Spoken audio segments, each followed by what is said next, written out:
महाराज जी, आपने बट वृक्ष ही क्यों मंगाए थे? आप और भी पेड़ मंगा सकते थे। इस जंगल में बट वृक्ष है ही नहीं, बस एक हमारी कुटिया का है, एक आगे है। सारा जंगल में बट वृक्ष नहीं है। हमारे पंजाब में इसको बोहड़ बोल देते हैं। सभी साधु ढूंढते हैं बट वृक्ष, कि हम बट वृक्ष के नीचे कुटिया बनाएं, भक्ति करें। इसलिए हमने आपको बोला कि बट वृक्ष ही लेके आना, और बट वृक्ष लगा देंगे। आज से 10-20 साल बाद कोई साधु आएगा तो तब तो कर लेंगे ना। और भी लेके आना। जी जी, ठीक है, जंगल में लगाएंगे। आज 4 हैं, 5 है। हाँ 4-5 हैं। तो ये तो पेड़ पौधे हैं, लेकिन जहाँ इसके नीचे साधु अपनी कुटिया नहीं बना सकते। बड़ा पेड़ चाहिए, बड़ा बरकत का पेड़, उसके नीचे भजन करते हैं, कुटिया और छाए हो जाती है। तो एक वो है, एक और वो है। और जब भी साधु वो जंगल में आता है, सबसे पहले बड़ वृक्ष ही ढूंढते हैं, उसके नीचे कुटिया बनाए, उसके नीचे रहेंगे। लेकिन मिलते ही नहीं, बड़ वृक्ष जंगल में है ही नहीं। टाठीगाड़ तो हैं, उधर तो हैं थोड़े बहुत, लेकिन इधर तो बिल्कुल भी नहीं है। तो देखिए दर्शकों, कितना कैसे देखिए चारों तरफ से अभी इसको पेड़ को बंद करेंगे। और दिनेश सिंह रौतेला साहब हैं गढ़वाल उत्तराखंड से, वो आज 5 बट वृक्ष लगवा रहे हैं दर्शकों। तो देखिए हमारे बाबा जी बट वृक्ष लगा रहे हैं। तो दर्शकों, कितना कैसे देखिए चारों तरफ से अभी इसको पेड़ को बंद करेंगे। हम यहाँ जितने चाहें बट वृक्ष लगा सकते हैं इस जंगल में, क्योंकि यहाँ पर बट वृक्ष नहीं है दर्शकों। क्योंकि यहाँ कुटिया तो 3 है, मैं चारों तरफ से दिखा देता हूँ, लेकिन बट का कोई वृक्ष नहीं है दर्शकों। यह देखिए, यहाँ बट का कोई वृक्ष नहीं है। तो हम इस कुटिया में भी, इस जगह का नाम गगरिया घाट है, जो चित्रकूट के अनसुईया जंगल में है। तो देखिए महाराज जी ने यहाँ भी वृक्षारोपण कर दिया है दर्शकों। और अभी हम और भी वृक्ष लाकर, जहाँ जहाँ नहीं है साधु संतों की कुटिया में, तो हम वृक्षारोपण करते ही रहेंगे दर्शकों। और अब महाराज जी दूसरी कुटिया के पीछे जाएंगे दर्शकों। यह देखिए, और हमारे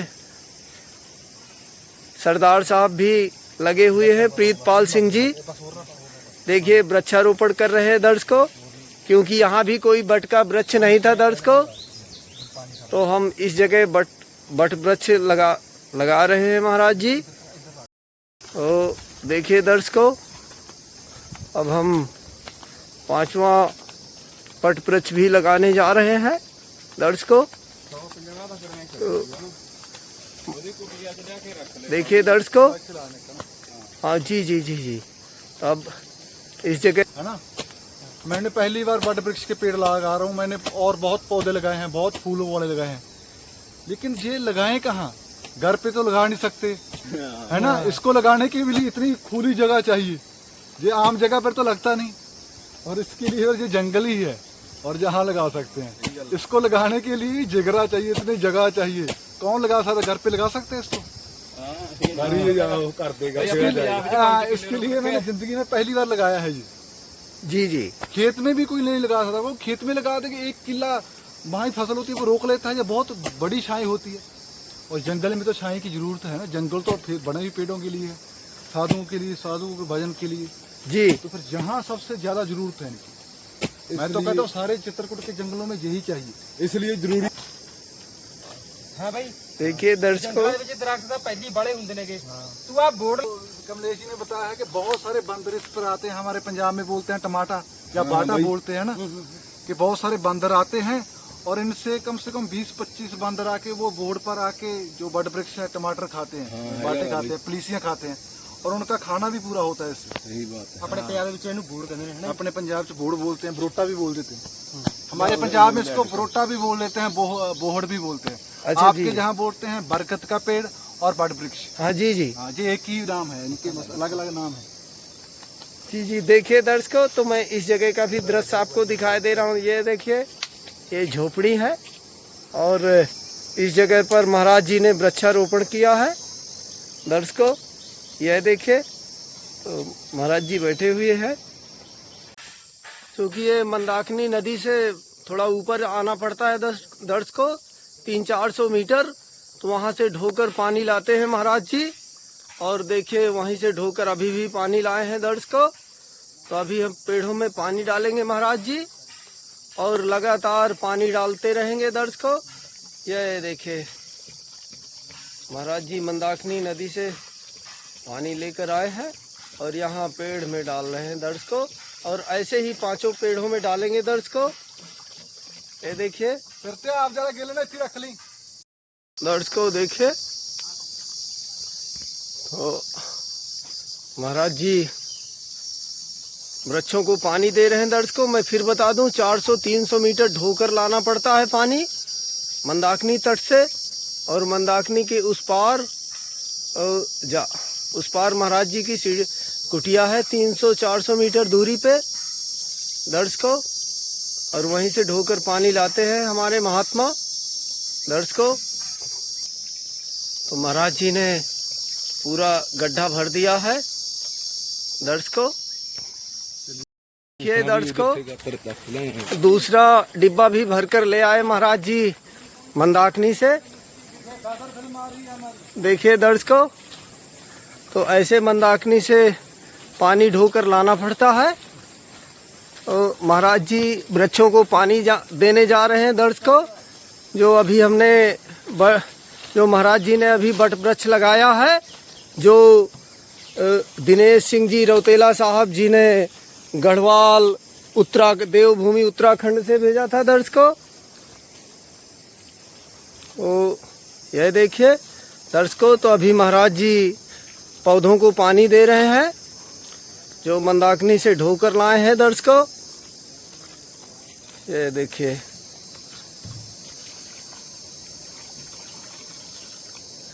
देखिए दर्शकों, महाराज जी ने बट वृक्ष को पानी दे दिया। देखो, जो जन्म मरण का चक्कर है, जो हमको जो आनंद परमानंद मिलता है ना आत्मा को, वो आत्मा के साथ ही जाता है। देखो हमारा शरीर ये तो मिट्टी है, लेकिन आत्मा नाशवान है, वो कभी मरने वाली नहीं, वो अमर है। उसको ना ही हम गीला कर सकते हैं, ना अग्नि में साड़ सकते हैं, ना उसको हम पानी में डुबो सकते हैं, ना हम उसको मार सकते हैं। वो अमर है, और जो भक्ति का परमानंद है वो आत्मा के साथ ही रहता है। जब आप उस अवस्था में पहुंच जाओगे तो फिर आपको लगेगा कि हमने दोबारा जन्म क्यों लेना है। हम जहाँ से आए हैं वापस वहीं जाना चाहते हैं जहाँ से हमको भेजा गया था। तो इसके लिए साधु ध्यान करते हैं। जी जी जी, आप कहते हैं कि आत्मा तो मरती नहीं, शरीर मरता है। जी, फिर स्वर्ग और नरक कौन भोगता है महाराज जी? आत्मा भोगती है। एक तरफ आप कहते हैं कि आत्मा तो अजन्मा है। देखो, दोबारा जो जैसे हम अच्छे बुरे कर्म कर रहे हैं, हम दोबारा जन्म लेंगे और दोबारा फिर भोगेंगे। कोई इसी जन्म में भोग रहे हैं, फिर अगले जन्म में भोगेंगे, कोई पिछले जन्म का भोग रहा है। कई कहते हैं कि जी तो बेचारा बिल्कुल ठीक है, ऐसे ने कोई इतना बुरा काम भी नहीं किया, जी ऐसे बेचारा क्यों है। वो पिछले जन्मों का कोई ना कोई चक्कर है। जैसे हम कर्म करते हैं तो उसका फल जरूर मिलता है। तो स्वर्ग और नरक है क्या? मतलब स्वर्ग और नरक पे हमें कहाँ भोगना पड़ेगा? हमने सुना है स्वर्ग नरक जी है, अभी हम अभ्यास कर रहे हैं। ना तो हमने देखा है स्वर्ग, ना हमने कभी नरक देखा है। अभी हम इसके बारे में कुछ नहीं बता सकते। कुछ तो लोग कहते हैं कि स्वर्ग नरक यही है, कि यही भुगतना पड़ता है। कई कहते हैं कि मरने के बाद भुगतते हैं। लेकिन मैंने जब कोई देखा ही नहीं, मैंने सुनी सुनाई बातें आपको बता दूं तो क्या फ़ायदा। ना मैंने नरक देखा है, ना मैंने स्वर्ग देखा है। जहाँ पर लोग नरक स्वर्ग भोगते मैंने देखे हैं। कई बहुत कठिनाइयों में जूझते हैं, भूखे मर रहे हैं, तड़फ रहे हैं। कई ऐश आराम से खा रहे हैं, कई को कोई फिक्र ही नहीं। मतलब कि कई तरह के लोग हैं। कई कहते हैं कि मैंने किसी का बुरा ही नहीं किया, मुझको बीमारियाँ ही नहीं छोड़ रही, वेंटिलेटर पर पे तड़फ रहे हैं। तो मुझे लगता है यहाँ का नरक स्वर्ग तो देख लिया, वहाँ वाला हमने कभी नहीं देखा। जब देखेंगे तो बताएंगे, अभी हमें कुछ नहीं पता उसके बारे में। हमारे दुख का कारण क्या है? हमारे दुख का कारण है हमारी इच्छा, हमारी ख्वाहिशें। यही है हमारे दुख का कारण। अगर हमारी ये सारी इच्छा, अपनी ख्वाहिश खत्म कर ली तो आपको दुख किसी चीज़ का रहेगा? किसी चीज़ का रहेगा ही नहीं। दुख हमारे दिमाग पर टेंशन होती है, अरे हमने ये करना है, वो करना है, वो करना है, ये करना है। जैसे हम पंजाब में रहते थे तो हमको बड़े थ्रेट भी आते थे धमकी आती थी कि हम आपको मार देंगे, गोली मार देंगे, हमको इतने पैसे दो, 10 लाख दो, कोई कुछ कहता था, कोई हमको मतलब कि डेली थ्रेट आते थे हमको। हम वीडियो बनानी थी, एडिट करनी थी, कभी कुछ करना था, कभी क्या करना था, दिमाग पर इतना बोझ रहता था। जब हमने सब कुछ छोड़ के जहाँ बैठे तो हमारे दिमाग पर हमको दुख ही नहीं है। दुख किस बात का होगा जब हमने कुछ करना ही नहीं है, हमने खाना पीना है, ध्यान करो और बस बैठो। दुख किस बात का? ना पैसे का दुख, ना कपड़े दो चार धोती हैं, धो लो, पहन लो, खाना बनाओ, 2-4 हज़ार रुपया खर्चा है महीने का बस यहाँ पे, और क्या है। दुख तो अपने ऊपर है ना, जितना हम उसमें गहराई में जाते जाएंगे, दलदल में फंसते जाएंगे, दुख बढ़ते जाएंगे हमारे। आज हम कहेंगे ये कर लो, वो कर लो, ये कर लो, जितनी हम तरक्की करेंगे, जितना हमारे पास पैसा ज़्यादा होता जाएगा, उतनी हमारी परेशानियां भी बढ़ती जाएंगी मेंटली। बोझ इसको रखने का, कहीं अब इनकम टैक्स की ना रेड पाल जाए, पुलिस की ना पड़ जाए, जे करना, CA को करना, जे पेमेंट भरना, जे कितनी टेंशनें हो जाती हैं, कितनी वो हमारे ऊपर ही है। दुख को जितना मर्जी बढ़ाते, जो हमारी इच्छा है ना वो ही बढ़ाती हैं। पेट भरने के लिए आपको कोई ज़्यादा काम करने की ज़रूरत नहीं। अगर सिर्फ पेट भरना है, पेट भरने के लिए क्या चाहिए? आटा दाल चावल खाओ और ध्यान करो, अपना काम करो, जो भी कर रहे हो चलो ठीक है। हमारी इच्छा, हमें मोबाइल चाहिए, गाड़ी चाहिए, बंगला चाहिए, ये चाहिए, और पूरी होती नहीं, और हमारी इच्छा ऐसी रहती है, इसीलिए हम दुख में झेलते रहते हैं। दूसरे को बर्दाश्त नहीं करते रहे, ये गाड़ी कहाँ से ले आया, अरे इसने गाड़ी की, ये तो 2 नंबर का काम करता है, हम भी करते हैं, ये कैसे करता है, ऐसे करते रहते हैं। तो आपको पंजाब में आपसे फिर पैसे मांगते थे गुंडे? हाँ, बथेरे गुंडे, धमकियाँ। पंजाब में कोई भी आदमी फेमस हो जाए या लगे इसके पास पैसे हैं तो उसको थ्रेट आने लग जाते हैं। सारे सिंगरों को आते थे, बहुत लोगों को आते थे, सभी जगह आते हैं। जब थोड़ा सा भी हो जाए तो उनको थ्रेट आने लग जाते हैं कि पैसे दे दो या आपको मार देंगे, गोली मार देंगे, ऐसे कर दो। तो हम गाली भी निकालते थे पंजाब में, जो वीडियो बनाते थे उसके लिए भी आते थे कि आप गाली निकालते हैं, हम तुमको मार देंगे, ऐसा। तो बहुत कुछ होता था, लेकिन हम डरे नहीं, हम बनाते रहे। आपको डर नहीं लगा? हमने कहा कोई बात नहीं, जो होगा देखेगा, हम ऐसे ही बनाएंगे। हमको बहुत रोका कि आप ऐसे हमें जब हम किसी से नहीं डरे। हम 2017 से लेकर 2025 तक बनाते रहे, जनवरी तक। जैसे क्या होता है, अब आप भी बता रहे थे कि हम भगवान श्री कृष्ण से प्रेरित हैं, है ना? जब उनसे हमने बातें सुनी तो उन्होंने आत्मा से परमात्मा के मिलाने के लिए वो बातें जो कही, वो तो अद्भुत थी। मैंने कभी सुना ही नहीं था। जैसे हमें पहले लगता था कि ये कृष्ण जी जो उसको उपदेश दे रहे हैं, जैसे हम पहले देखते थे श्री कृष्ण जी जब टीवी पर आते थे, तो वो हमें वैसे ही लगता था कि ये लड़ाई करें यार, ये वो तुम्बे खड़काएं और वो तीर तूर छोड़ें, ये अच्छा लगता था जब लड़ाई होती थी, युद्ध चलता था। जब वो श्री कृष्ण जी अर्जुन को उपदेश दे रहे थे, वो हमें अच्छा नहीं लगता था, क्योंकि हमें समझ नहीं थी उस समय। हमें कहते थे क्या बता रहे हैं यार इसको, क्योंकि जब हम टीवी पर देखते थे, 9 बजे आता था तो बैठ जाते थे, अरे ये तो उपदेश बता रहा है। कम से कम 2-3 महीने उपदेश ही बताते रहे, हम बैठ के बोर हो जाते रहे, क्या बता रहा है, कोई लड़ाई झगड़ा करो, और हमें वो अच्छा लगता था। लेकिन जब हमने वो उपदेश अब सुना, अब बड़ा जो सब कुछ था वो उपदेश में ही था। जो सारा ज्ञान दिया है श्री कृष्ण जी ने अर्जुन को, वो उपदेश में ही दिया। जो लड़ाई झगड़े थी वो तो फालतू की बातें थी, वो तो काम की बातें है ही नहीं हमारी। अरे बस हमने सिर्फ क्या करना है, उनमें लिखा है सिर्फ एक ही बात मेन है, आत्मा को परमात्मा से मिलाना। हमने मुक्ति कैसे लेनी है, कैसे ध्यान करें, बस यही बातें हमारे काम की हैं, बाकी कोई बात काम की नहीं है।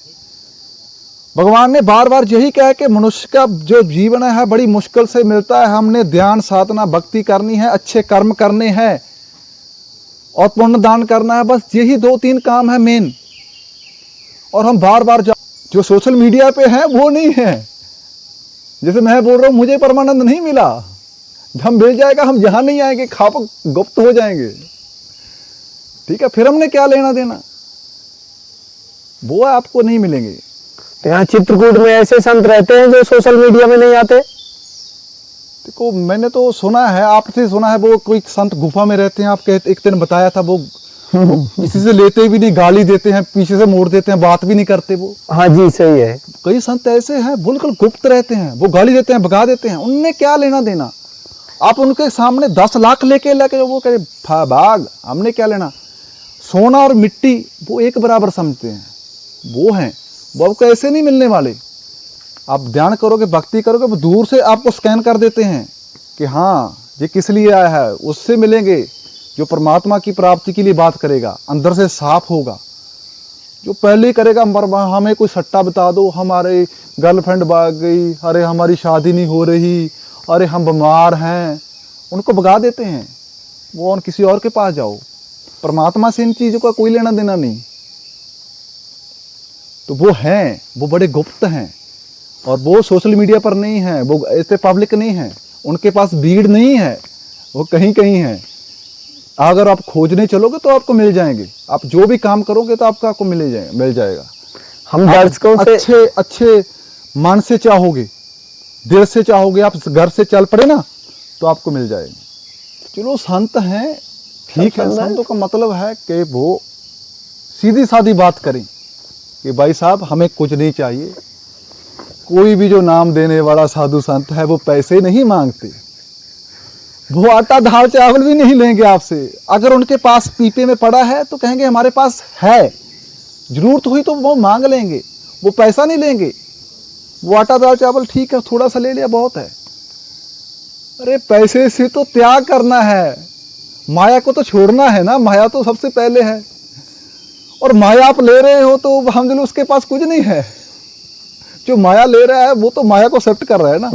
मैं बैठा हूँ यहाँ पे, मैं कहता हूँ आओ कमलेश जी 10,000 लाओ और 20,000 लाओ, मैं ले रहा हूँ, मुझे आटा ला के दो, मुझे सोलर पैनल लगा दो, ये करो।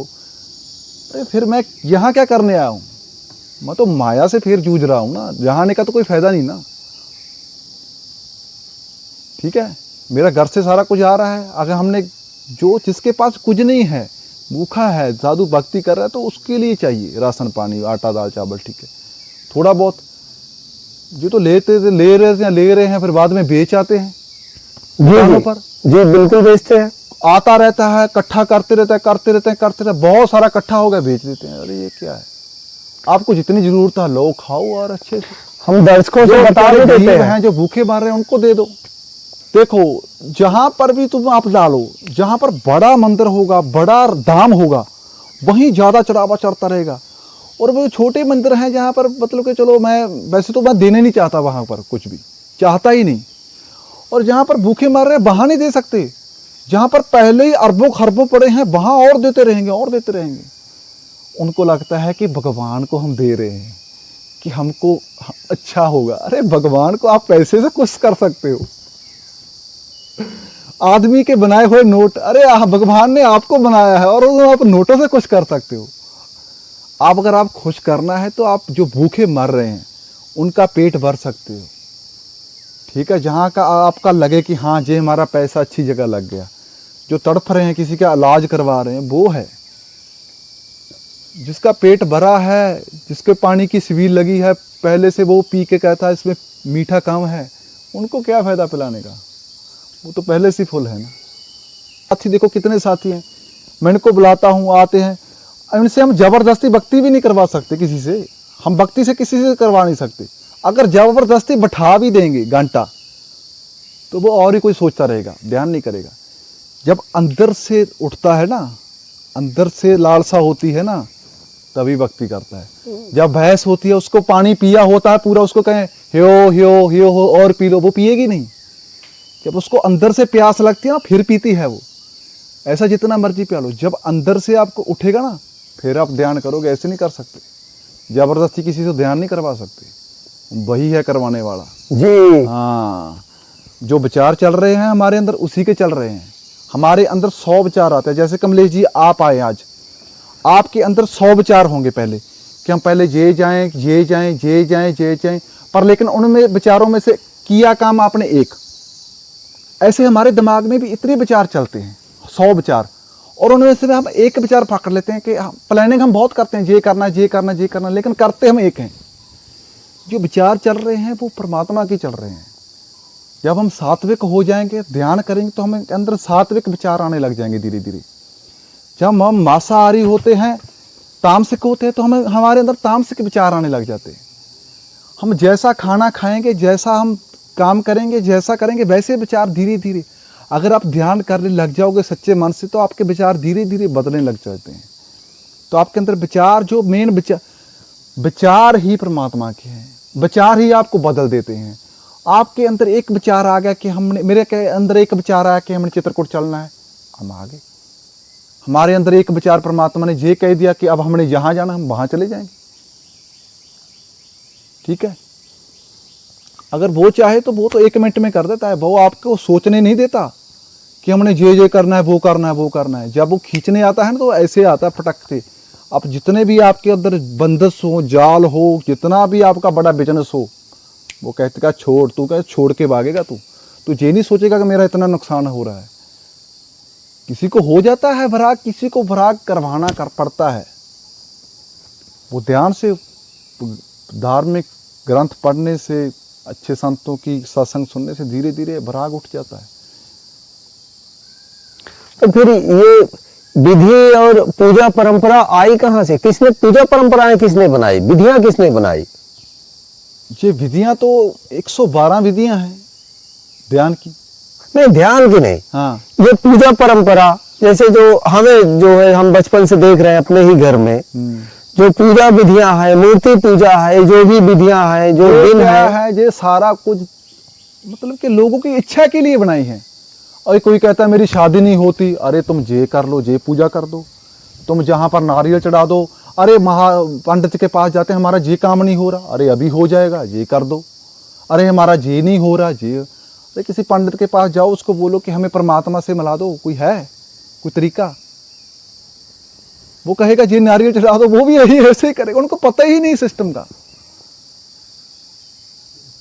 और जो जैसे जो हमारे जो धार्मिक स्थल में रहकर जी ठगी करते हैं जी, लोगों के साथ, जैसे लोग तो यहाँ आते हैं बड़ी श्रद्धा के साथ चित्रकूट धाम में कि भगवान श्री राम की पवित्र भूमि है जी लेकिन जो यहाँ ठगी करते हैं, जी, क्या उनको भी दंड मिलेगा? हाँ मिलेगा, जरूर मिलेगा। सबसे बड़ा दंड उनको मिलेगा जो परमात्मा के नाम के लिए पैसे लिखा रहे हैं। सबसे बड़ा दंड उनको मिलेगा जो परमात्मा के नाम पर लूट रहे हैं। वो परमात्मा देख रहा है, अगर तुम मेरे नाम से पैसे लूटोगे तो मुझे आप पर मैं कितना क्रोध आएगा। अरे यार, मैंने तो कभी ऐसा किया नहीं, तो मेरे ऊपर पैसे खा रहे हो। तो वो परमात्मा देख रहा है, उसके नाम पर लूट रहे हैं, वो उनको दंड वो देखेंगे। एक एक का हिसाब देना पड़ेगा उनको, एक एक का हिसाब किताब देना पड़ता है। अरे ये तो हमने अडंबर बना लिया सारा कुछ। हनुमान धारा में डंडा मार मार के चढ़ाते हैं। जितने भी मैंने कोई धार्मिक स्थान नहीं छोड़ा।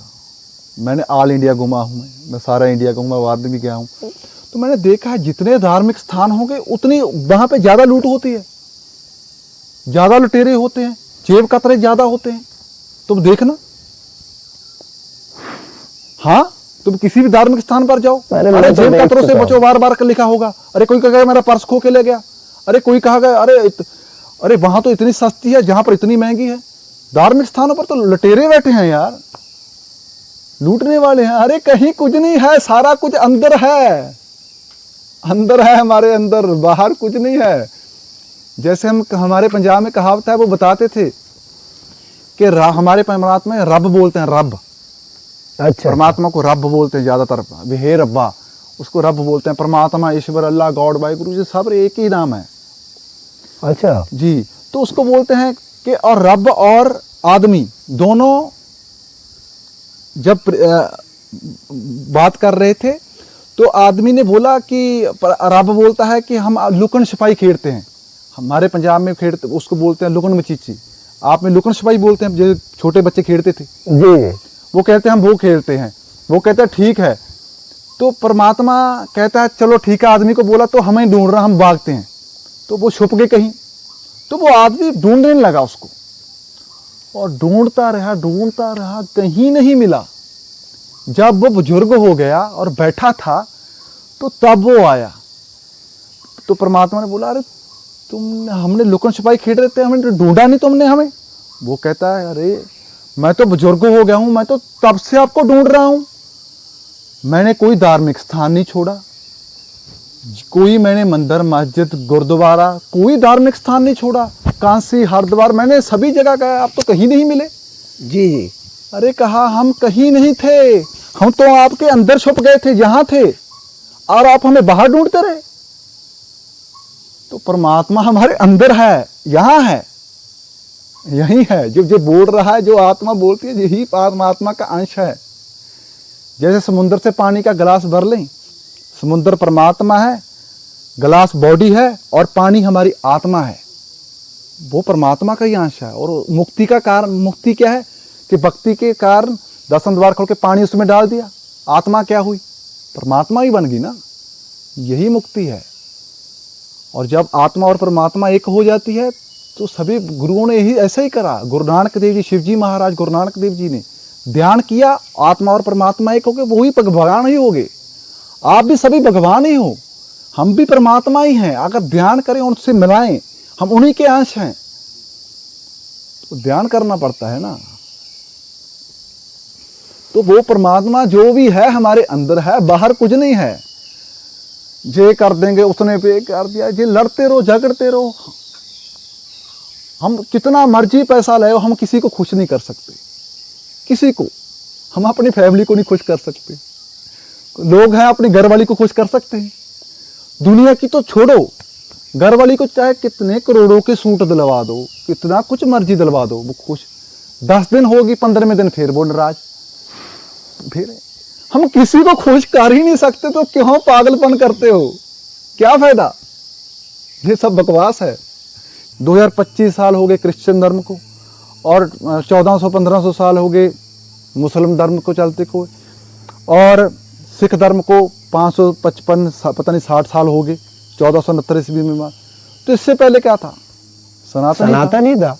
इंडोनेशिया भी आप गए थे जी, आज भी वहाँ हजारों साल पुराने हिंदू मंदिर हैं, जी, पूरे में सनातन था। जी, कंबोडिया में सनातन ही था। जी। आज भी दुनिया का सबसे बड़ा हिंदू मंदिर कंबोडिया में है, जी। पूरा रामचरितमानस रामायण। जी। अच्छा, आप मुझे लेके चलेंगे? 2-3 देशों की यात्रा करना हाँ, जरूर जरूर। है ना और कंबोडिया।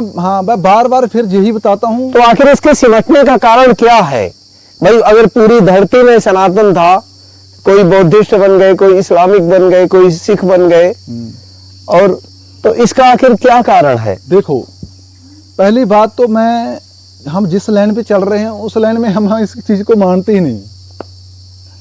हमारा धर्म क्या है? हमारा धर्म इंसानियत ही धर्म है। नहीं, देखिए दर्शकों, नदी पार करना बहुत ही मुश्किल काम है, क्योंकि बहाव इतना तेज है दर्शकों। तो महाराज जी खुद से छोड़ने आ रहे हैं, क्योंकि बहाव इतना तेज है धारा का कि मुश्किल है।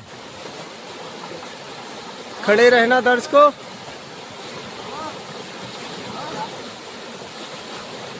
यह देखिए, तो महाराज जी इस पार लेकर आ रहे हैं दर्शकों, और महाराज जी की झोपड़ी तक जाने के लिए इस मंदाकिनी नदी के तट के उस पार जाना पड़ता है दर्शकों। ये देखिए दर्शकों, अब महाराज जी हेमंत को भी लेने जा रहे हैं दर्शकों, क्योंकि इतना तेज बहाव है। और यह देखिए कितना देखिए कितनी स्पीड से बह रहे हैं। आ गए। देखिए, रस्सी हाथ से छूट जाए तो संभालना मुश्किल है।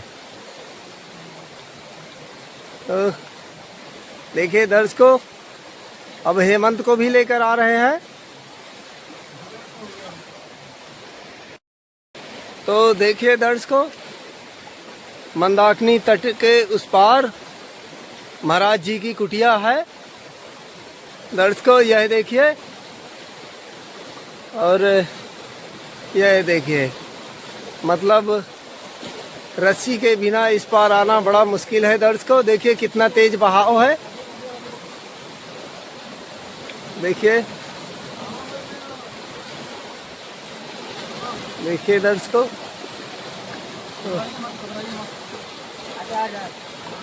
जिसको तैरना नहीं आता हो वो कृपा करके इसके उस पार नहीं जाए, क्योंकि इस समय बारिश हो रही है तो बहुत तेज बहाव है। आप पहले कैसे आए? जी जी। यह देखिए, तो ऐसे ही दोनों कौन थे? अच्छा दोनों, अरे तो बच गए होगे तुम। एक दूसरे को पकड़ के गए हैं। अभी मत आना, जो डर बहुत घबरा जाते हैं। जब पानी कम हो जाएगा फिर आ जाना पेड़ ले। जी जी अब पानी बहुत तेज है, खींच के ले जाएगा। जी जी हाँ, जब पानी कम हो जाएगा फिर आना। जी जी, ठीक है, सीताराम जी। इसी तरह। देखिए महाराज जी उस पार जा रहे हैं दर्शकों, यह देखिए, और देखिए कितना तेज बहाव है। पेड़ की ओट है, देखिए बीच धार में खड़े हैं दर्शकों।